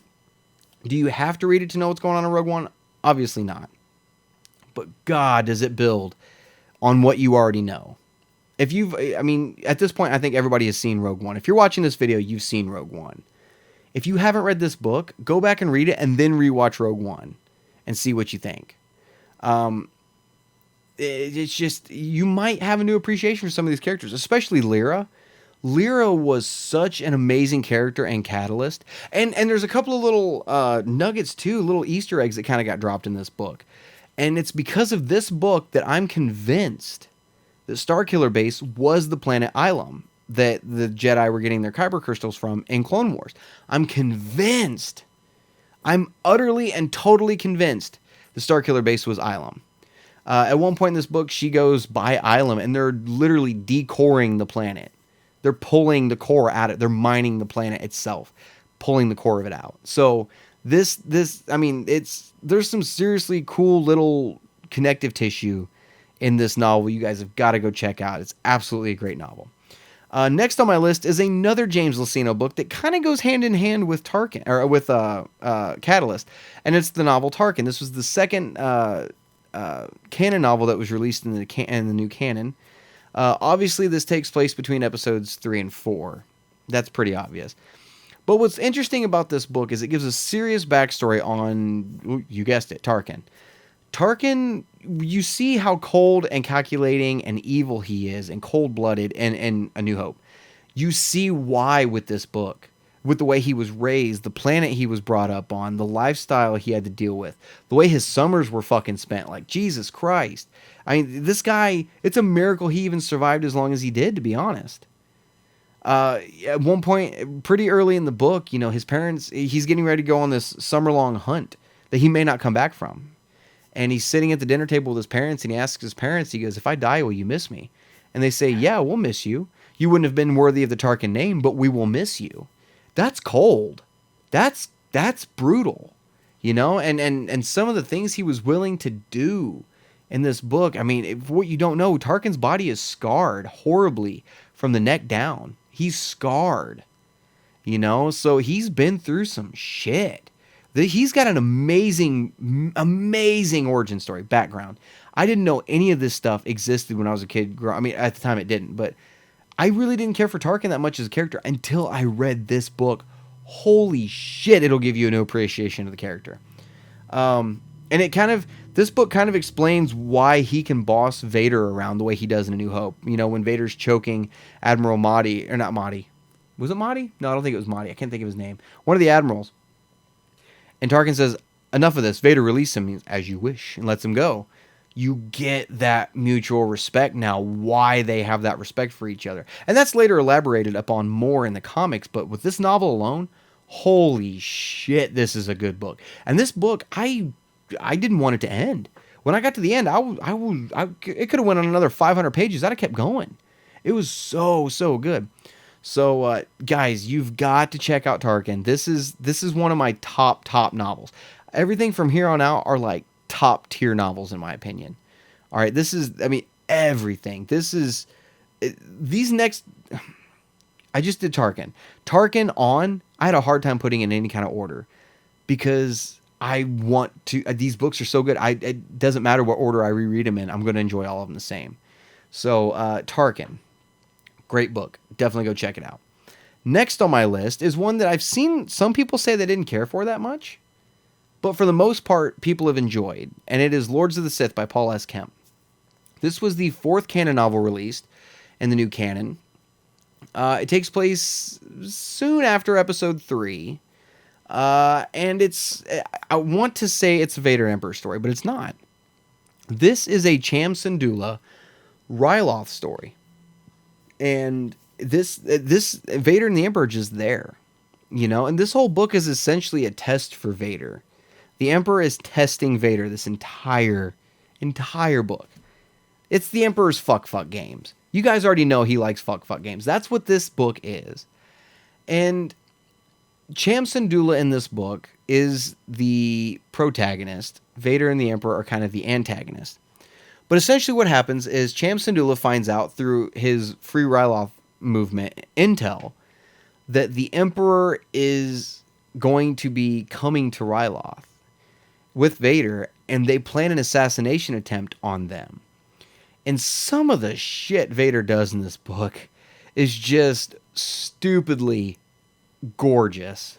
It's just pure Darth Vader. At one point, he's flying his TIE fighter, and there's another ship whose cockpit is kind of mirrored his. He can look up and see them. And he's force choking the pilot into the next ship as he's flying. Picture Vader ejecting from a TIE fighter, flipping through space, landing on a cruiser, using his lightsaber to cut a hole in the hull, and ducking inside. Picture that. All right? Picture a Twi'lek on a radio, hearing people scream on the other end, going, "Oh my God, are you guys okay?" And all of a sudden you hear, "I'm coming for you." That is bone chilling. Okay, so Vader is an amazing antagonist in this story, but he's not one of the main characters.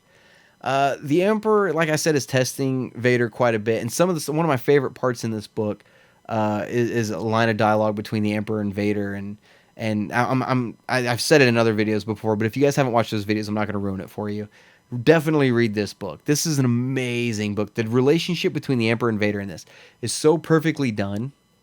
You can hear, I mean, the dialogue is so perfectly written. You can hear them saying it. You can hear the voices in your head back and forth, and it sounds like in your head you're watching a movie. It really, really does. It's so perfect.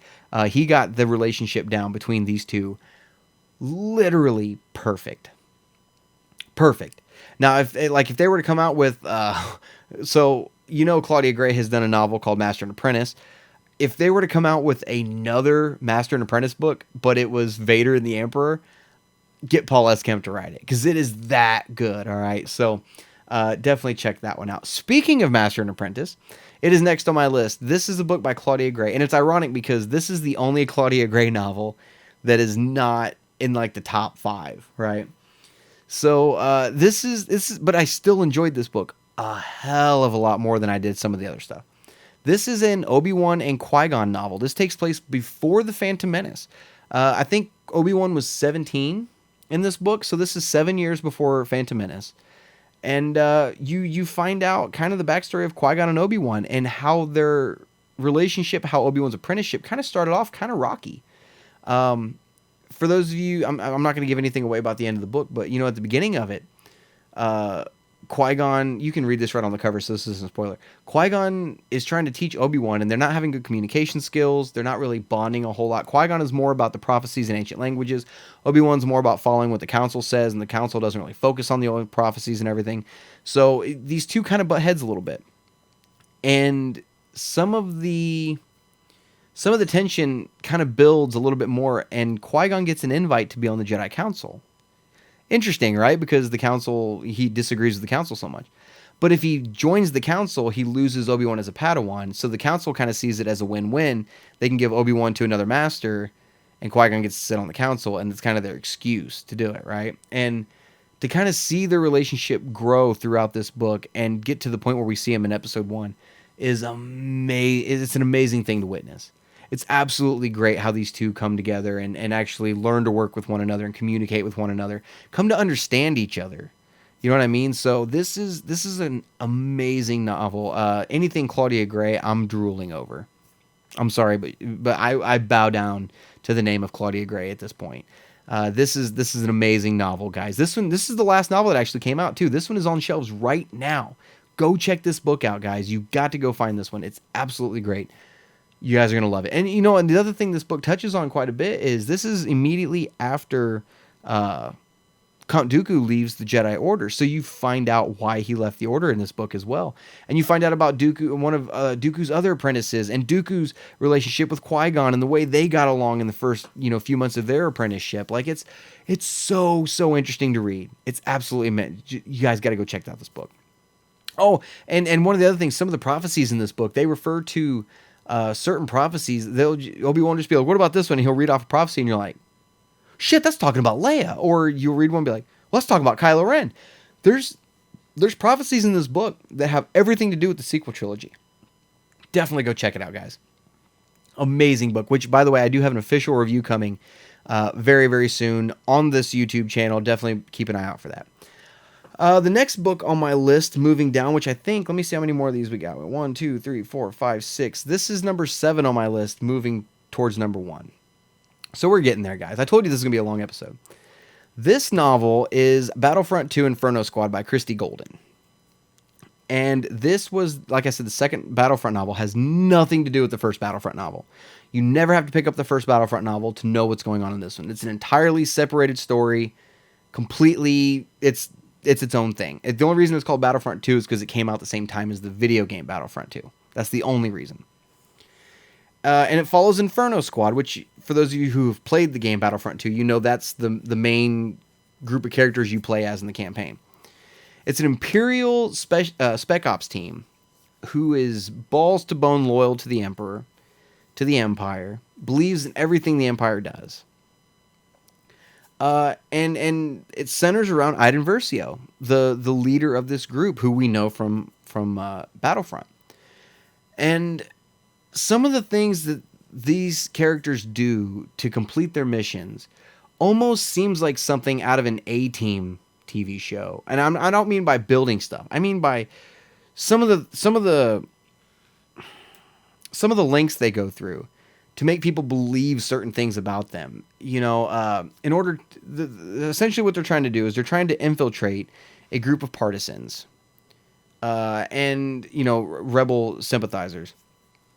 And in order to get picked up by some of these, because Iden Versio is known throughout the galaxy. Her father, Admiral Versio, is a high up in the Empire. The only way that they can get her to join in on these partisans and to get the partisans to believe her is for her to come out as a rebel sympathizer saying how evil the Empire is, and they jail her. The whole galaxy knows about this. The entire galaxy knows about Iden Versio being this way, turning on the Empire. She's scum to the Empire. She's a symbol of hope to those who are part of the rebellion and who don't like the Empire. But she gets captured by these partisans and drawn in, and they recruit her. That's the way she gets into it, and the whole galaxy thinks she's a turncoat. I mean, some of the things that happen in this book will make your jaw drop. And there's an extra character in this book who's a member of Inferno Squad, the fourth member. It explains why they're not in the game. So definitely go check out this book. I highly recommend this book. This book is so much fun to read, and you're gonna cry. You're gonna get to the point where this is. Remember, I was talking earlier about the gray area with the Empire, and well, not the Empire, the Rebel Alliance, and how they, you know, I don't think I mentioned this, how they've humanized the Empire. This book really focuses on the humanization of the Empire. And you're going to be sympathetic to some of these characters and some of the things they go through and some of the things they have to do and some of the choices they have to make. This is an amazing book to read, guys. I read this one in I think 9 hours. I read it 9 hours flat. Definitely check this one out, guys. It takes place picking up at the end of A New Hope and kind of going forward from there, if that gives you any idea. So, and you know where the Battlefront 2 campaign picks up right before Return of the Jedi. So it kind of goes up to that point, just so you guys know. But definitely a great novel. Definitely go check that one out. Definitely. Next on my list, what would this be? 6? Yeah, I think number 6 is Thrawn Alliances by Timothy Zahn. This is the second Thrawn novel that has been released. The only reason this one is below the other Thrawn novel, this one does that time jump thing I was telling you about with Last Shot, but it takes place. It follows Thrawn and Vader for the present day. But then it keeps cutting back to the Clone Wars to Thrawn and Anakin, the first time they met. And as you cut back and forth between these two time periods, you can see the missions they went on mirror each other very, very closely. They're going to the same city. I mean, it's some of the same. And throughout this book, you find out that Thrawn has his suspicions about who Vader is. And to see the difference in relationship between Thrawn and Anakin and Thrawn and Vader. Because think about it. Thrawn back then with Anakin was a different Thrawn, kind of a different Thrawn, than what we got with Thrawn and Vader, right? This present-day Thrawn with Rebels. There was some growing that took place in between there. So to see that different Thrawn with this Anakin, and then to see this new Thrawn with a new version of Anakin, Vader, is so cool to see the dynamic between these two. And especially some of the conversations Thrawn and Vader have back and forth, and what they reveal to each other that they know and what they don't know, and some of the threats back and forth are absolutely awesome to read, guys. But like I said, the only bad thing I have to say about this book is the time jump thing. It's not as confusing as Last Shot, because once you start reading it, usually they start a chapter that's time jumped with either Anakin or Vader, so you know right off the bat where this new chapter takes place. This is a fun book to read. If you go back to the Anakin Thrawn stuff, there's a lot of Padme stuff in this novel also. You know, there's not been a whole lot of Padme in the new canon. So to see her kind of front and center also is really, really cool to see. And this novel takes place, I'm going to let you guys know this. This novel takes place, I was kind of curious because we know Thrawn was introduced in Rebels, but it takes place between seasons, I want to say 3 and 4. I think it's seasons 3 and 4 of Rebels. Matter of fact, it is seasons 3 and 4 of Rebels. At the beginning of this book, Vader mentions some of the failings that Thrawn had in season 3 of Rebels and whatnot. So that's where that kind of falls on the timeline. So definitely check this one out. Especially if you're a big EU fan and you love Thrawn, definitely check out this book. You guys are going to love it. Next on the list is, this is going to be one that's kind of controversial. You guys might actually lynch me a little bit for this one, but hear me out. Hear my explanation. This one is the novelization for The Last Jedi by Jason Fry. Now, the reason this book is so high on my list, the book says on the cover, Expanded Edition, and it is definitely the Expanded Edition. There are scenes added to Last Jedi in this book that should have been in the movie. And I will take that to my grave also, just like I did with the Solo novelization. There are things in this book that should have happened in the film that never happened. Luke's third lesson to Rey. I mean, some of the conversations that were had. This book built on Last Jedi in a way that is just insane. After I went and saw Last Jedi, and then I read the novelization, and after reading the novelization, that story should have been a novel. The story of The Last Jedi should have been a novel, and then we should have gotten a different Episode 8. I'm going to say that, because don't get me wrong, I do enjoy Episode 8. I'm one of those guys that didn't mind Last Jedi. I see why people didn't like it. Believe me, I get where you're coming from. I'm just getting a little tired of hearing about it. But it's one of the... I get where you're coming from. But this novelization, if you hated The Last Jedi, do me a favor and read the book. Sit down and read the novelization. You will have a better understanding, and I don't want to say understanding, a better appreciation for this story and kind of what Luke went through and whatnot, stuff like that, why Luke was the way he was, some of his internal monologue in his head, some of the thoughts that he was having. It makes sense after reading this book. You guys need to read this. I'm serious. If you guys hate Last Jedi, please do me the favor of reading this book. This story should have been a novel. That's all I'm going to say about it. There are a lot of things in this book that didn't make it into the movie that it pisses me off, to be completely and totally honest. So take that for what you will. The Last Jedi is number 5 on my list. Let's see here. Number 4. We're going this way, aren't we? Number 4 on my list is the first Thrawn novel by Timothy Zahn. This is a really, really fun book to read. And the reason I say that is, Thrawn was a big deal with the EU, and he was kind of the cornerstone of the old EU, right, as the new villain.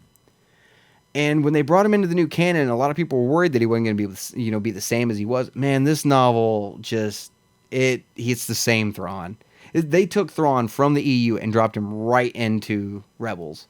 This novel takes place right before Rebels. This book actually leads up to his appearance in Rebels. It shows how he was found, how he was brought into the Empire, everything like that. His relationship with the Emperor, and it focuses heavily on his tactician and his tactical abilities and his intelligence and his wisdom and all this other stuff and his attention to detail. And, he does certain things. You're just like, why in the fuck would he do something like that? And then you get to the end of it, like, oh, that makes total sense. And you realize, how did I miss that? And it gets to a point toward the end of the book where he starts doing things, and even the people on the ship around him don't trust him because it's so, like, extremist. Guys, this is a really good book, especially if you love Thrawn. If you want something that feels like EU in this new canon, check out Thrawn. Check out Thrawn Alliances. It's the same Thrawn in both of them. But this is the same Thrawn from the Heir to the Empire series. This is him. And some of his conclusions that he comes to when he's explaining it to Eli Vanko, which is his kind of protege, his kind of interpreter, because he still has some of the Chiss language. And he's the way he's explaining, the way he's training Eli Vanto to think the same way he does, and he even encourages members of his crew to come to conclusions before he tells them the conclusions. Even people, just ensigns, what do you think of this? And they'll say, well, so. Exactly. That's exactly what I was thinking. Let's do it. And that's what they do. And it's awesome to read in a book. Timothy Zahn is still the king of canon. He's the king of Star Wars books. Up until he wrote this book, I was considering Claudia Gray as the Timothy Zahn of the new canon. And now that he's in the canon, I can't say that. So she's the queen, he's the king, if that makes any sense at all. So, take that for what you will. It's absolutely an amazing, amazing novel. Number 3 on my list, as we move closer to the end of this thing, is Leia, Princess of Alderaan by Claudia Gray. This is a Lucasfilm Press novel. This takes place about 2 years before A New Hope. Leia's 16 years old. This is, like I said, a young Leia story. And it's kind of her dealing with, kind of stepping into the limelight as the next heir to the Queen of Alderaan after Breya steps down, and kind of Leia's rite of passage and her adulthood trials, if you would. And her growing up quite a bit. She grows a lot during this story, and it introduces Amy Lynn Holdo. We know Admiral Holdo from Last Jedi, even though for some reason I can't figure out why Holdo was normal in Last Jedi, but like Luna Lovegood in this book. You read the book, man, she's Luna Lovegood to a T, right? But this is an interesting book, and there's a nifty little Easter egg in this book too that I really enjoyed. I think Han and Chewie made a cameo in this book, but I'm not positive. I'm pretty sure it was Han and Chewie made at least the Millennium Falcon made an appearance in this book. You guys know what I'm talking about if you read it.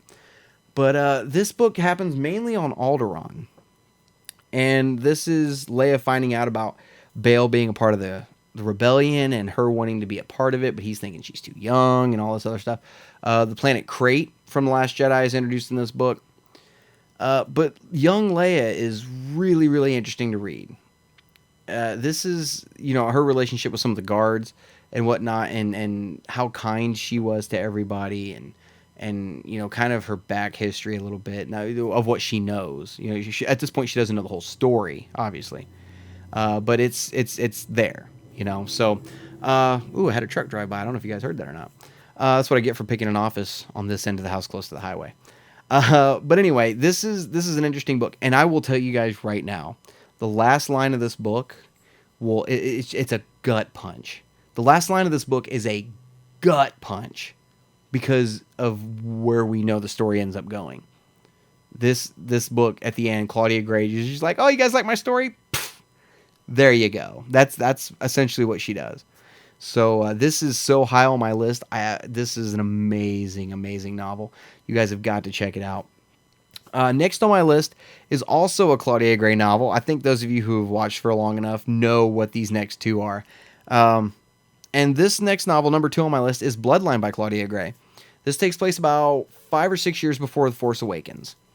It's Leia. She's still a senator. And this is kind of a political thriller. This is essentially her realizing that a republic may never work with senators. Because all it is squabbling and disagreements and fights and arguments and politics. That's all it ever is.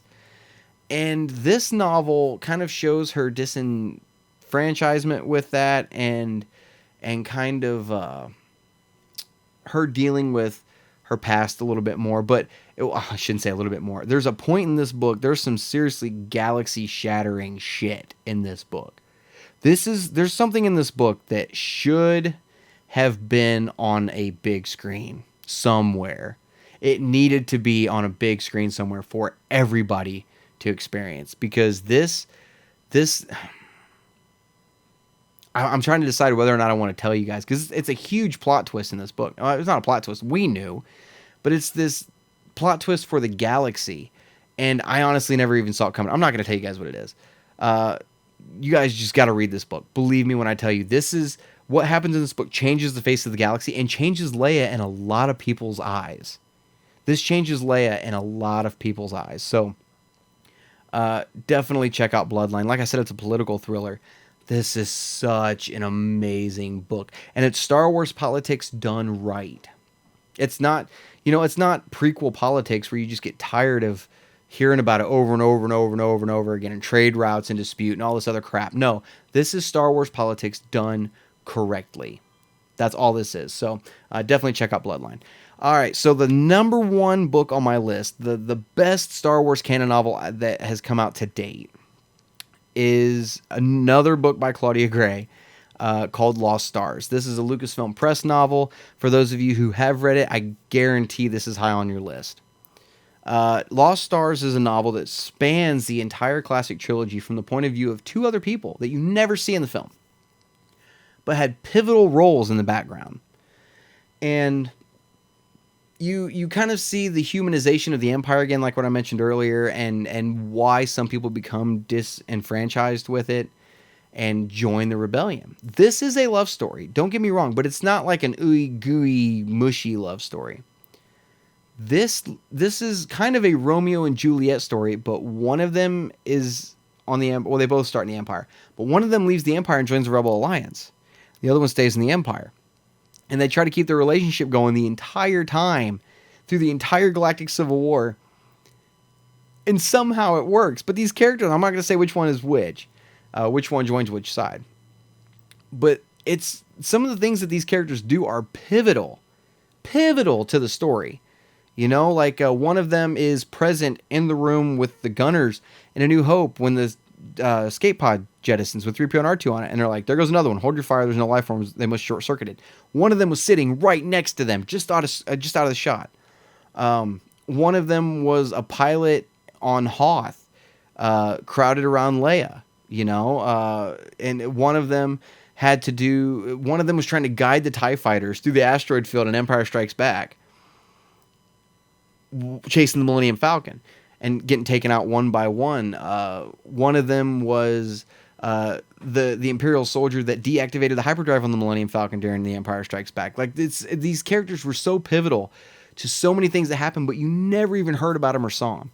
Great story, and it's just little, characters make cameos in it, like Leia makes cameo, Tarkin makes a cameo, Vader's in it a couple times, but it's some of the things in this book are just, God, I've read it twice, and I loved it both times. It's so good. This is the most recommended Star Wars novel, in my opinion.